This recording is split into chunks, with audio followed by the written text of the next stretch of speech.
So in this video, we're going to be talking about how to design an ML or AI-based recommendation system for a large-scale social media platform. So essentially what a recommendation engine is supposed to do is take in actions that users have already performed and then train a machine learning model, and that model will output recommendations that our user is going to like. Then as our user uses the platform, they'll interact with those recommendations, and that'll feed back into these previous user actions, and the cycle will repeat itself, generating better and better recommendations for the user as time goes on. So it's pretty easy for me to just write machine learning here, but to really think about how to design this system, we need to think about what this machine learning model is actually going to do. So the first step in figuring that out is going to be to decide what data we have and what data we want to get out of this machine learning model. So if we're a social media platform, one piece of data that we have is what posts a user liked and disliked. Another piece of information we have is metadata about recent posts. And then what we want to get out of this is posts that a user is going to like. So now let's take a look at how we can use a machine learning model to get from here to here. So what we'll see is that our likes and dislikes will become our training data. So our machine learning model is going to be trained on what users have liked and disliked in the past, and that information will be used by the model when it's generating our outputs. As an input to the model, every time we want to make a recommendation, we're going to want to include recent posts, and our machine learning model will then be responsible for transforming that list of recent posts into the probability that each user will like that post. So for example, this could be a number between 0 and 1 representing the probability that a user will like a specific post. Then all we have to do is sort that list, and we can generate the top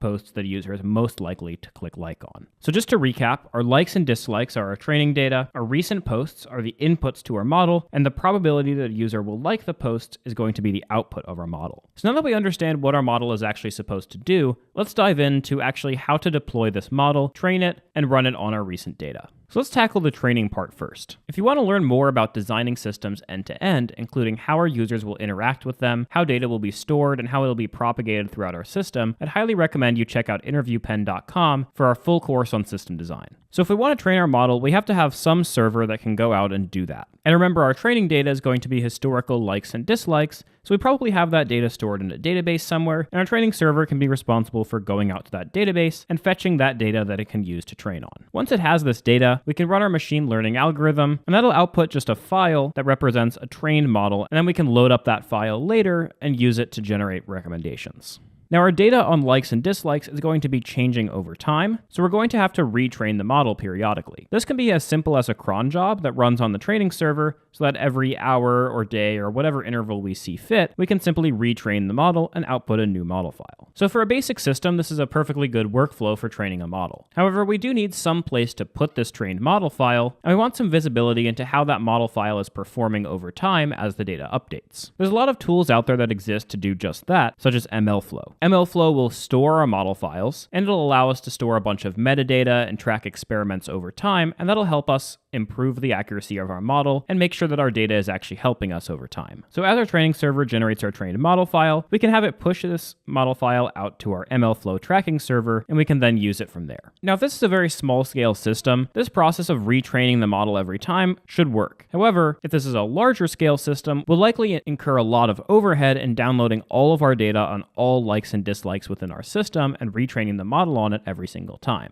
Thankfully, most machine learning algorithms have the ability to incrementally train a model. So we can have an initial model that's trained on historical data, and then we can import new data and simply update the model to include that new data in its training set. If we're implementing this, our workflow doesn't really change that much, other than that we're going to have to download our old model file from the tracking server first, and then we're going to have to download only the new data from our database and incrementally train our model on that and push the result back to our tracking server. Now, if we're dealing with just a simple database, downloading only the new data could actually be a bit troublesome. We'd have to have some way to represent in that database whether our model has been trained on that data or not, and we have to make sure that this process isn't error prone and that it can handle multiple concurrent processes, writing and reading from that field. This can certainly be accomplished with ACID transactions, but a database might not be the right tool for the job in this case. To make our lives a bit easier and just to decouple our recommendations engine from our database, we can introduce a queue for this. So wherever we're getting our data from for likes and dislikes, that data will be pushed to the database, of course, but it'll also be pushed into a queue that we can use for training. Our training server will still run on a cron job, and every time it runs, it'll pull a batch of data from the queue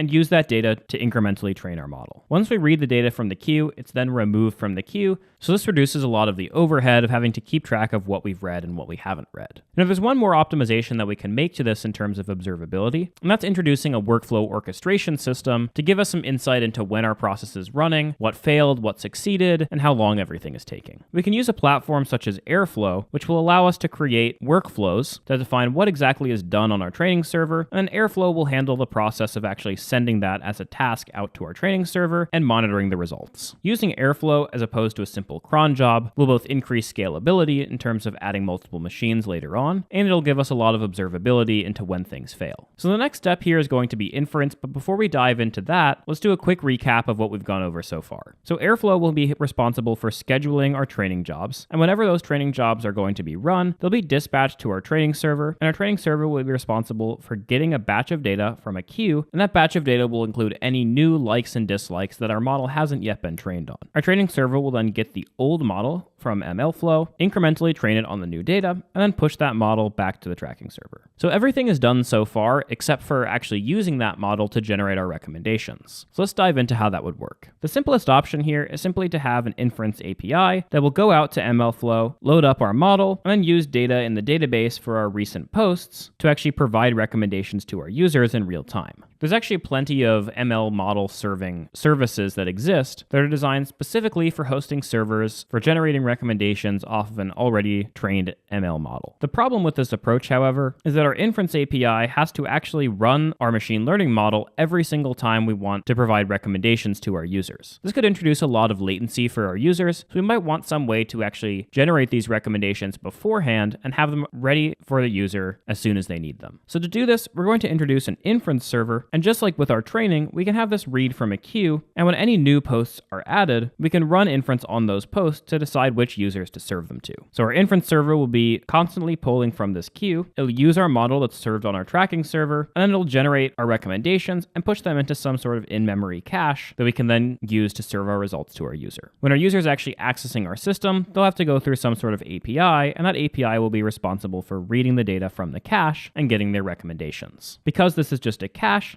any older recommendations that aren't really relevant to the user anymore will automatically get removed as we start to run out of storage space. So at this point, we've fully designed the inference and training for our machine learning recommendation system. Let's take a look at some next steps. One really important consideration to make is going to be load balancing and distributed training. So if we look back at our diagram, we can see a lot of places where we have single points of failure and choke points where our system could be too slow. Our training server, for example, we could easily distribute onto multiple machines by using frameworks for machine learning that can handle distributing that training job onto multiple servers. Our inference server could also be scaled because we can simply have multiple machines that are reading from the queue, and then each machine would run inference on whatever data it gets from the queue. Our API could also be scaled by introducing multiple copies of the API and then a load balancer in front to manage the load. Another important thing to think about would be pre-processing the data, and we'd likely want some sort of distributed data analytics framework that could handle processing all of our data that we're getting before it's actually sent to our machine learning model. And finally, we could certainly experiment with different data sources and also using that data in creative ways, and that'll allow us to create more tailored results for our users. If you enjoyed this video, you can find more content like this on interviewpen.com. We have tons of more in-depth system design and data structures and algorithms content for any skill level, along with a full coding environment and an AI teaching assistant. You can also join our Discord, where we're always available to answer any questions you might have. If you or a friend wants to master the fundamentals of software engineering, check us out at interviewpen.com.